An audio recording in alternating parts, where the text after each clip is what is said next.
Hello? Hello?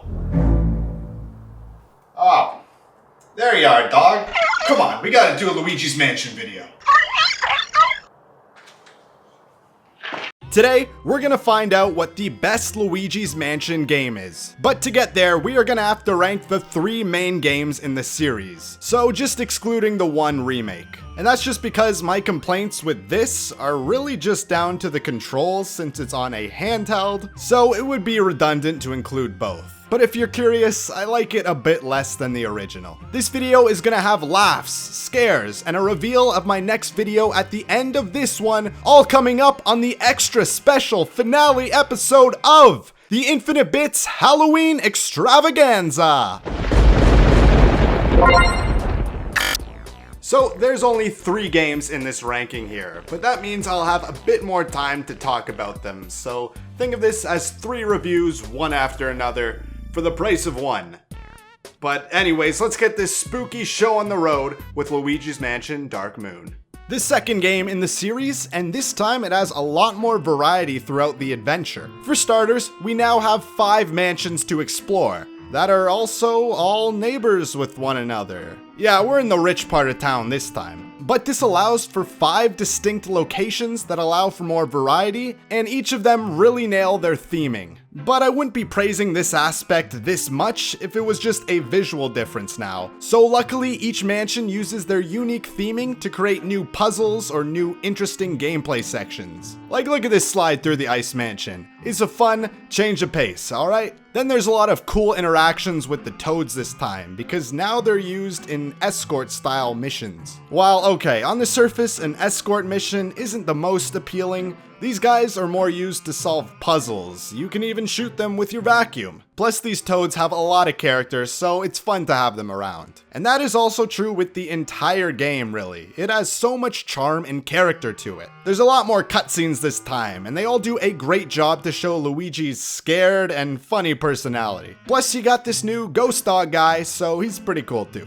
Luigi himself though, was given a bunch of new moves to use. And I liked most of them, except for like the dark light, because man, I hate this not being able to see stuff. You can pick up items with your vacuum now and interact with the environment in new ways with all these new moves. This added another layer of thinking and complexity for the puzzles. And there are so many secrets to find in these mansions, so if you're a completionist, you'll like that. But being as this is in last place, there are some drawbacks for this game. Firstly, the controls, okay? This is the only original handheld Luigi's Mansion, so besides just being on a cramped screen where you have to see a lot of detail in the environment, this system also doesn't have a second control stick, which you would normally use to move around your light to aim at ghosts. So now you have to use the buttons to aim up and down. Like, it works in quotations, but overall it just makes it more clunky to capture ghosts. And then the ghosts and atmosphere just took a downgrade here as well. Everything is a lot more bright and not as dark as it was before, so it does lose a lot of that creepy vibe that the series started with. What doesn't help this is that the ghosts are now more goofy and not intimidating. I mean, fine, okay, this is Luigi's Mansion, this isn't a horror game, but they're just so unthreatening now. They all act dumb too. Plus they use just the generic version way more than I thought they should, which takes away the fun of exploring to find new ghosts. Like sure, a lot of times they mitigate this by giving them unique weapons or items to hold, but it's not the same. And then they don't even have portrait ghosts or some sort of equivalent, and instead have pretty mediocre bosses, most of the time I'll say. Even with these complaints though, this is still a very solid game, but those drawbacks put it behind the other 2. So now we have the 2 games at the very start and end of this whole franchise, and these are 2 games that are loved by the fans, but kind of for different reasons if you think about it. Anyways, the one we're talking about now is Luigi's Mansion 3. First of all, this game is incredibly polished. Everything is so interactive. Literally, if you vacuum any section of a room, something is bound to move. Whether it be some books on the shelf, or some papers on the floor, or even just some leaves blowing around. I swear every object is movable, except for like the floors and walls, obviously. Oh wait, no, sometimes they can even be moved too. And it was a lot of fun completely destroying all of these rooms. Oh. Well, sorry for the people who wanted to eat that food, but I'm having too much fun to care. The controls are also polished up as well. Luigi is quick and snappy, and the aiming feels great with the control stick and gyro combination. And while there isn't actually a running button, if Luigi starts walking in a direction for a bit, then he'll automatically start running, which is a clever way of still implementing this feature that I've never seen done like this in a game before. Also, this game definitely has some of the most crazy scenarios in the entire series. While the lower floors start out a bit more normal, as you climb the hotel higher and higher, things get weirder and weirder. There's this cool movie set floor where you do a bunch of puzzles within movies that you film as well, so you get to play in a bunch of interesting movie scenarios. And then there's this weird gardener ghost that literally has a multi-story garden with this giant tree growing up the middle. What kind of hotel is this anyways? How are all these rooms supposed to look from the outside even? Oh, well, yeah, I guess that's about what I expected it to be. Side note, but does this remind anyone of the Kids Next Door house? How everything is just placed together like this? Nope, just me? Okay, but back to this game. Listen, we gotta talk about the graphics. Because, alright, the visuals look amazing here. Seriously, as of today, this is the best looking Mario game out there, and it's a Luigi game at that. The opening just set the stage for this game, I'm telling ya. The animations are natural, the models are created in the perfect style, and are highly detailed as well. Same with all the in-game stuff too. I don't even know what else to say. The characters and lighting look so clean in this environment, aight? And while they did keep the art style and brightness from Dark Moon, which I am still not the biggest fan of, all the new main ghosts had great designs to them. And the bosses were way more fun to fight. And then in this game, they added a bunch of cool new moves to use as well. You can do this like burst of air downward that acts as a mini jump for you of sorts. Well, kinda. It's really just used to get enemies off you or just take off their armor. Then there's Luigi. No, seriously, that's his name, who is the big selling feature that even made it on the box. And I'll say this inclusion does allow for some more interesting puzzles to be created, and I overall like this feature. You basically do a lot of two-player puzzles with this guy by helping Luigi and such. And he even has unique properties of being able to go through gates, fences, and such. Because, you know, he's made of like goo or something like that, I don't know. Regardless, these all just really enhance the puzzle solving in this game. Luigi's Mansion just took the style of Dark Moon and fixed up most of the flaws here. However, there is one game with a style that I like even more. Okay, so we're at the number 1 spot, and I think you all know what game. Hey, who turned off the lights? I gotta check this out.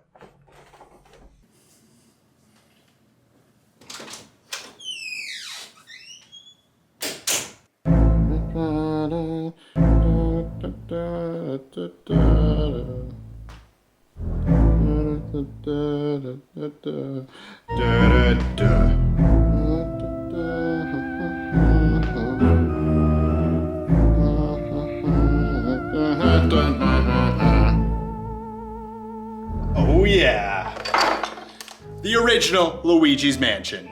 Yes, the original first Luigi's Mansion game is my favorite in the series. And before you call me a, I don't know, Luigi's Mansion purist or the Gen 1er of Luigi's Mansion, I actually played this game as a kid and really didn't like it that much. But then actually I went back to this game after playing Luigi's Mansion 3, and damn, it just clicked with me a lot more than the others did. What absolutely sells this game is the atmosphere. This is probably the most unique atmosphere in the Mario series entirely. It's dark, it's unsettling, there's constantly lightning strikes, and sometimes ghosts that provide a quick scare. Don't get me wrong, this ain't no Resident Evil or Silent Hill game, it's Mario after all, but they still blended the horror and goofiness aspects perfectly to create this entire vibe. I like how you always first will discover this dark room, in which you then have to actually use your flashlight to see things and discover ghosts. Whereas in the new ones, you only use your flashlight to attack ghosts, since everything is a lot brighter in general. And the mansion setting itself was just a really cool setting to explore. It feels actually lived in this time, with how there's dust everywhere when you're vacuuming up, and how you would find ghosts just relaxing and going about their day most of the time. I also like how cohesive and grounded everything everything is in this setting. And that is one thing I can use to describe a lot of what I like about this game compared to the others. It's more grounded. Sure, it doesn't have as many ways to attack enemies or different moves Luigi can use, but what it does have, it takes full advantage of.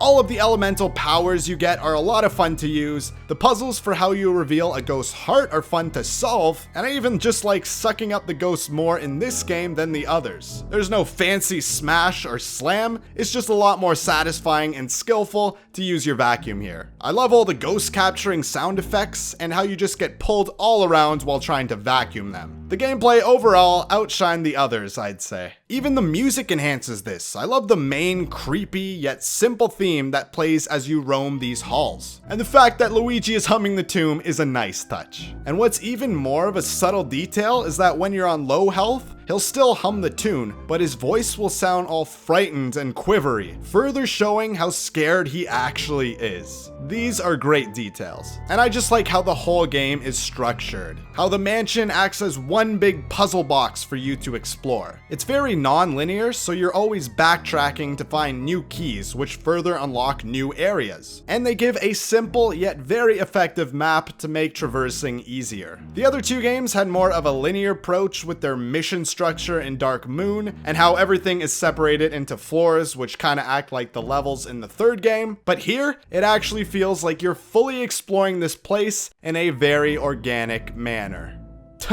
Get it? Organic manner? Ugh, I didn't even plan for that pun, but come on, I couldn't resist as I'm reading this. Anyways, thank you all for joining me this month on the Infinite Bits Halloween extravaganza. But seriously though, I really appreciate the support on all these videos. But if we're talking about videos, then let's talk about next week's video. Because what this video is gonna be is... Oh, hang on a sec, I just got a text. Oh, it's from Mario, yeah. He's saying he's having a party, actually. He says it's today. And he said I'm late to this party. Okay, I'm gonna have to cut this quick, guys. I gotta rank Mario's new party that he's having or whatever. Yeah, I don't know, it's weird. I just rank all of Mario's parties, but I'll see you guys then.